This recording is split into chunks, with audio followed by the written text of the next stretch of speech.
Assalamualaikum warahmatullahi wabarakatuh. Perkenalkan, nama saya Tri Agung Boyaskara.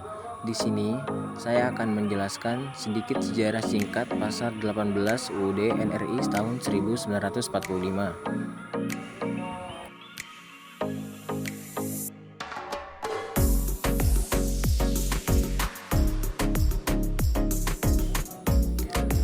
Baik, pada mulanya amandemen UUD NRI tahun 1945 telah dilaksanakan oleh DPR sejak tahun 1999 sampai dengan tahun 2002. Maksud amandemen sebagai koreksi terhadap UUD 1945. Sebagaimana diketahui, pemerintahan Soekarno dan Soeharto menggunakan UUD 1945 sebagai alat untuk melestarikan kekuasaannya. Berbekal pengalaman inilah, maka dilaksanakan amandemen terhadap UUD 1945. Oleh karena itu, UUD 1945 menimbulkan pro dan kontra di kalangan masyarakat. Masyarakat yang pro terhadap UUD 1945 beranggapan perlu diubah untuk menyesuaikan dengan perubahan zaman. Sedangkan masyarakat yang kontra beranggapan bahwasanya amandemen UUD 1945 merupakan bagian dari kapitalisme global. Tahun 1999 sampai dengan tahun 2002, UUD 1945 benar-benar terjadi perubahan dan telah terjadi hingga 4 kali perubahan. Artinya, UUD 1945 perlu dirubah karena masih terdapat kesalahan di dalamnya. Selanjutnya, pasal 18 UUD NRI tahun 1945 sebelum diamandemen.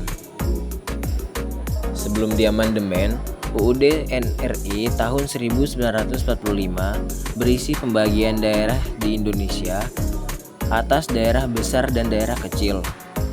Dengan bentuk susunan pemerintahannya ditetapkan dengan undang-undang. Dengan memandang dan mengingati permusyawaratan dalam sistem pemerintahan negara dan hak asal-usul dalam daerah yang bersifat istimewa.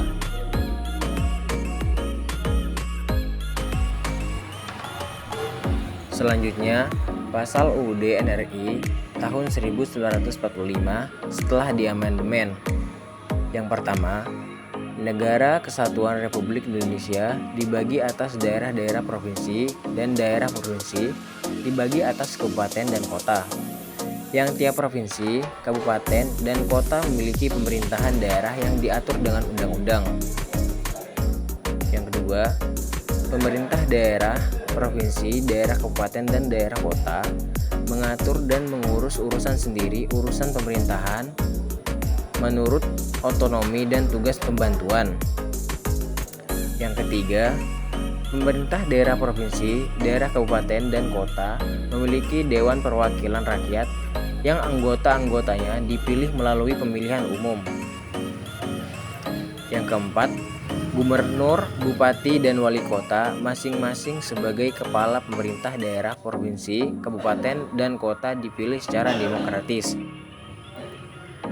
Yang kelima, pemerintahan daerah menjalankan otonomi seluas-luasnya kecuali urusan pemerintahan yang oleh undang-undang ditentukan sebagai urusan pemerintahan pusat. Yang keenam, pemerintahan daerah berhak menetapkan peraturan daerah dan peraturan-peraturan lain untuk melaksanakan otonomi dan tugas pembantuan. Terus yang terakhir, susunan dan tata cara penyelenggaraan pemerintahan daerah diatur dalam undang-undang. Mungkin itu saja yang dapat saya sampaikan. Kurang lebihnya saya mohon maaf. Wabillahi taufiq wal hidayah. Wassalamualaikum warahmatullahi wabarakatuh.